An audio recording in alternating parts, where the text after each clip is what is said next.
I'll handle the dress myself, Sophia. You've got enough going on. It's just a hem, anyway.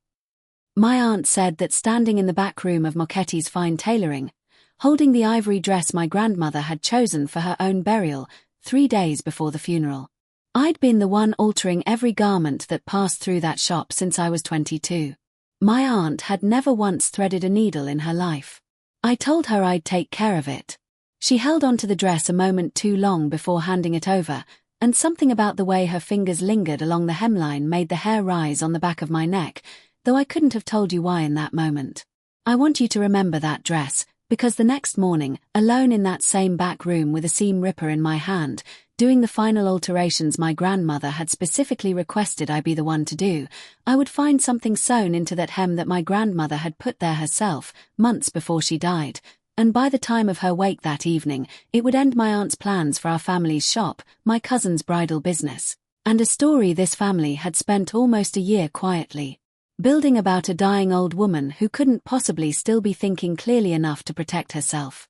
My name is Sophia Mocchetti. I'm 30 years old, and I've been a seamstress at my grandmother's shop since I was old enough to hold a needle steady, which means I've spent my whole life learning that the most important things in a garment are usually hidden in the places nobody thinks to look. If you've ever had someone assume that because a person is dying, they've also stopped being capable of protecting what matters, stay with me to the end, because my grandmother proved otherwise, in the last months of her life, more carefully than anyone in this family gave her credit for. Tell me in the comments where you're watching from tonight. I read every single one. And if you're the kind of person who stays until a story's finished, subscribe now, because what my grandmother sewed into that hem took months to prepare, and it's going to take me the next hour to tell you WHYTO understand what happened at that wake.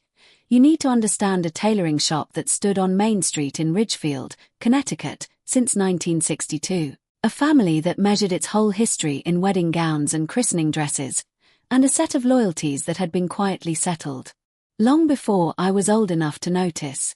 My grandmother, Vivian Mocchetti, opened that shop with my grandfather Sal the year they married, and she ran it, in one form or another, for over 60 years.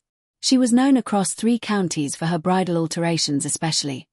Brides drove from towns an hour away just for her hand-finished hems, the kind of tiny, invisible stitches that hold a garment together in a way a machine never quite manages. My grandfather passed in 2014. I was 18. My grandmother closed the shop for exactly 3 days and then reopened it, because she told me once that a bride doesn't much care whose grief is inconveniencing her fitting appointment. She had 2 daughters. My mother, Angela, and my aunt, Donna. My mother married my father and settled into a quiet, unremarkable life 2 towns over, largely deferring to her older sister on most family matters the same way she always had. My aunt Donna married young, divorced once, and had spent the better part of 2 decades cycling through ventures that never quite took, a catering business, a boutique clothing line, and, more recently, enthusiastic backing of her son's ambition to open a high-end bridal shop of his own, one that would compete directly, in style if not in name, with the very shop my grandmother had built her whole life. I was born into that shop, in a sense. From the time I was 9, I sat on a stool in the back room after school, threading needles, learning to press a seam flat, absorbing the particular quiet of a woman who trusted her hands more than most conversations. My cousin Brandon, Donna's son, wanted nothing to do with any of it. By his 20s he'd decided he was destined for the design side, not the sewing side, which eventually became Bridal by Brandon, a concept shop he'd been trying to get off the ground for 2 years, needing, by his own repeated estimate, close to $110,000 in capital he did not have. I want to be clear, I never hated my cousin. This isn't his villain origin story. But you need to understand the shape of this family before I show you what it was built to hide.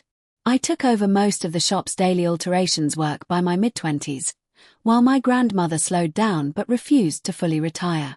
I make modest money, live simply, and am not, by any measure my aunt would recognize, the ambitious one in this family. I never went looking to be. What I was, without ever deciding to be, was the only granddaughter who still showed up at that shop every single day, long after it stopped being fashionable to care about a dying craft like careful hand-finishing. My grandmother was diagnosed with advanced heart failure 14 months before she died, at 86. the kind of diagnosis that comes with a timeline measured honestly in months rather than years. She took it the way she took most things, with a steady, unhurried calm that made the rest of us feel, for a while, like maybe it wasn't as serious as it sounded. I kept working alongside her most days, driving her to appointments, sitting with her most evenings after the shop closed. My mother visited often, gently, without much involvement in the practical matters. My Aunt Donna, who'd visited the shop only occasionally in previous years, began coming by far more frequently once the diagnosis became known, which, on its face, looked like exactly the increased attention a dying woman deserved, and which I read that way myself for longer than I should have.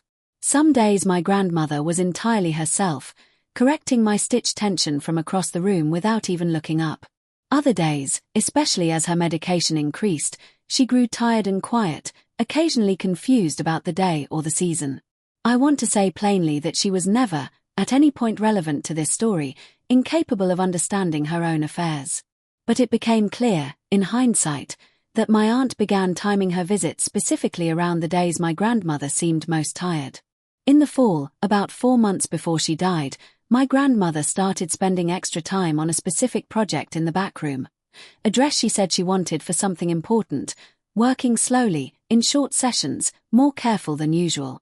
I assumed, given everything, that it might be for a funeral, though I didn't ask directly, because some conversations you let a dying woman start in her own time. "There's more in this hem than fabric," she told me once, not looking up from her work. "You'll understand when it matters, Sophia. Not before." I didn't press her. I have spent a great deal of time since wishing I had asked what she meant, though I understand now she wouldn't have told me anyway, not yet. What I didn't know that autumn was that my aunt had, weeks earlier, begun a series of private conversations with my grandmother that had far less to do with comfort and far more to do with paperwork. The first thing I noticed and couldn't explain away was small. In November, I found my aunt in the shop's back office, alone, going through the filing cabinet where my grandmother kept the business's old paperwork, with the particular unhurried thoroughness of someone who believed she had every right to be there. "Just organizing Mom's insurance papers," she told me, before I'd asked. In December, my mother mentioned that Donna had helped Mom simplify some of her accounts, since the medications make the statements confusing now. I asked which accounts. My mother didn't know exactly. In January, Brandon posted about an incredible next step for Bridal by Brandon, a lease on a storefront 2 towns over, thanking family for making it possible. I found the lease terms later. The deposit alone ran $40,000. I want to be honest. None of this, alone, would have made me suspicious. What changed my mind was the accumulation of small, unexplained gaps between what I was told and what I could plainly see.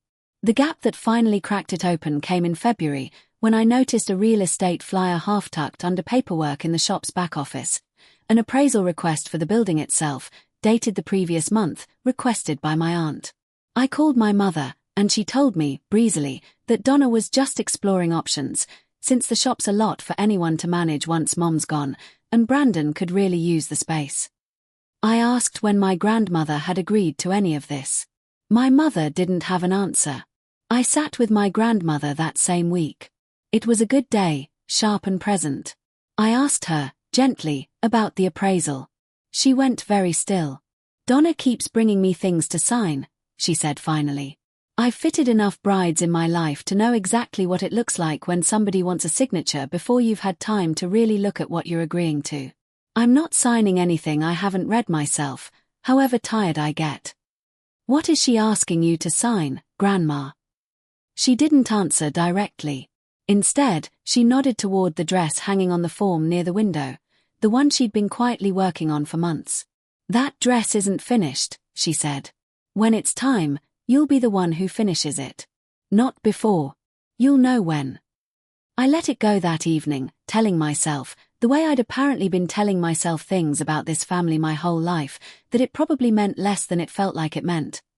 The thing that made me stop being polite happened in March, when I found a document in my grandmother's handbag, a power of attorney, dated the previous December, naming my Aunt Donna sole agent over Vivian Mocchetti's financial and property decisions. I drove straight to Renata Sokolov, an estate attorney my grandmother had used decades earlier for the shop's original business filings. She saw me the same afternoon. I haven't drafted anything for your grandmother in years, Renata told me, pulling a thin, old folder.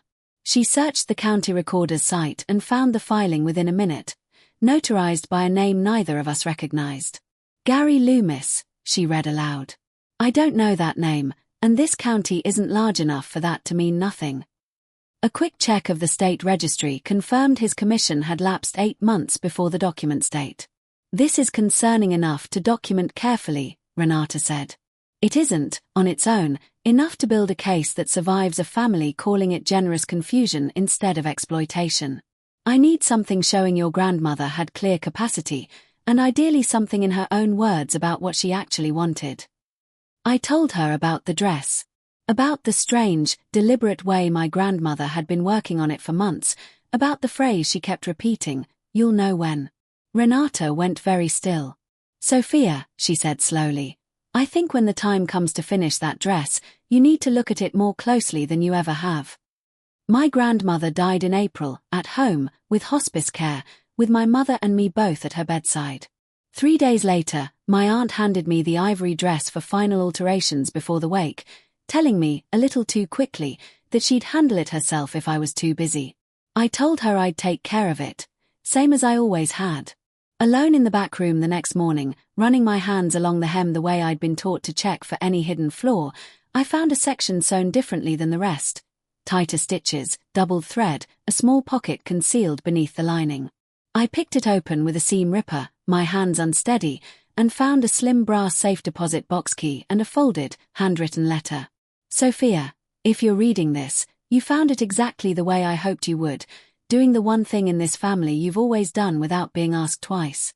There's a box at Ridgefield Trust, number 214. Everything you need is inside. I want you to know I have watched my daughter Donna change this past year, and I have not been as confused as she has needed me to be for her plans to work.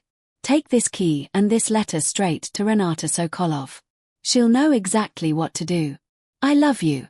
I have loved watching your hands get steadier every single year in that shop. Now finish what I started. I drove straight to Renata's office, and together we went to the bank that same afternoon. Inside box 214 was a formal, notarized letter of intent Vivian had prepared with a different attorney 2 counties over months earlier, one Donna knew nothing about, explicitly stating her actual wishes for the shop to pass to me, alongside bank statements documenting $94,000 withdrawn from her account since December, and a short recorded note, this time simply a typed and signed statement rather than audio, describing, in careful, specific language, exactly how Donna had approached her. About simplifying the paperwork during her most medicated weeks. I want it stated plainly, in writing, witnessed and notarized. I have not agreed to sell this shop. Whatever my daughter tells anyone I've agreed to, I want my own words on record saying otherwise, prepared while I was entirely clear about what I was signing, unlike whatever she had me sign in December. I sat in that bank's private viewing room a long time after reading it. Then I called Renata, standing right beside me, and together we began building what came next. Renata brought in a forensic accountant named Nathaniel Cho, who traced the $94,000 within days, working from bank records subpoenaed through the county's Adult Protective Services Division. Nearly all of it, it turned out, had gone toward Brandon's storefront deposit and initial inventory for Bridal by Brandon. Your cousin's shop, Nathaniel told me, has received close to $80,000 from accounts belonging to a woman who, according to a formal notarized letter prepared independently just weeks before her death, was entirely clear about what she did and didn't authorize. Renata also tracked down Gary Loomis, the lapsed notary, who admitted, once confronted, that he'd notarized the December document for a flat cash fee at Donna's request, without verifying much of anything, a fact he became considerably less relaxed about once he understood what it had actually been used for. Rosa Bianchi, who'd worked alongside my grandmother in that shop for over 20 years, came forward on her own once she heard what was being looked into. She'd seen Donna and a man she didn't recognize visiting the shop's back office on several occasions the previous December. Always brief, always with papers. By the following week, Renata had assembled a file documenting the forged power of attorney, the lapsed notary commission, Nathaniel's financial timeline, Rosa's account, and Vivian's own carefully prepared notarized letter, made independently and deliberately, describing in her own words exactly what had been happening to her. Your grandmother built this the same careful way she built every hem she ever finished, Renata told me. Slow, deliberate, and exactly strong enough to hold. I want to pause here, because I don't think this story is honest if I let you believe my cousin was simply a villain standing behind his mother. I drove to his storefront 2 days before the wake, before Renata had said anything to anyone else. He looked exhausted, unpaid vendor invoices stacked on the counter. I know it's coming from Grandma, he admitted, when I asked directly. Mom said it was a gift, said she didn't want a production made of it. I didn't ask the hard questions because I needed the answer to be simple. I told him what Renata had found. He sat down hard on a stool in the back of his half-finished shop and put his face in his hands. 2 days later, on his own, he gave a voluntary statement. It didn't undo what the money had built, but it was, I think, the first fully honest thing he'd done in this whole quiet arrangement. By the day before the wake, Renata's file had moved to Diane Kowalski, an Adult Protective Services investigator, who reviewed everything within a day and confirmed the case was strong enough for immediate action, given the timeline and the pending sale of the shop's building. If you want this handled in front of the family, the wake tomorrow is the moment, Diane told us. We can be present, quietly, ready when it matters. The wake was held that evening at the funeral home on Main Street, 2 doors down from the shop itself. My aunt stood near the casket, accepting condolences, and at one point rose to say a few words, thanking everyone for coming and thanking, with a steadiness I found genuinely unsettling, my mother, for building something this whole town has loved for 60 years, and for trusting us to carry it forward. Renata stood, asked for 2 minutes, and read aloud, plainly, the letter my grandmother had prepared independently, along with the financial figures Nathaniel had traced. The room, warm with quiet conversation a moment earlier, went completely silent. By the time Renata reached the part naming the $94,000 and the line, "The shop belongs to Sophia, it always should have," I watched my aunt's face stop performing entirely. Diane Kowalski stepped forward quietly afterward, and my aunt was later charged with forgery of a notarized instrument and elder financial exploitation, charges still moving through the county court as of this recording. The forged power of attorney was formally voided. The shop remains mine, exactly as my grandmother arranged it. Brandon's business is restructuring on a proper loan he secured himself. My mother has not been charged. I still work in that same back room every day, and some mornings, checking a hem the way she taught me, I think about how carefully she built her own quiet protection. Slow, deliberate, exactly strong enough to hold, right up until the very end. If you've ever been the one still showing up while everyone else was busy signing papers behind your back, tell me in the comments what your family called you instead of what you actually were. I read every single one. And if this story found you at the right moment tonight, share it with the person in your life who's still doing the showing up, they'll know exactly why.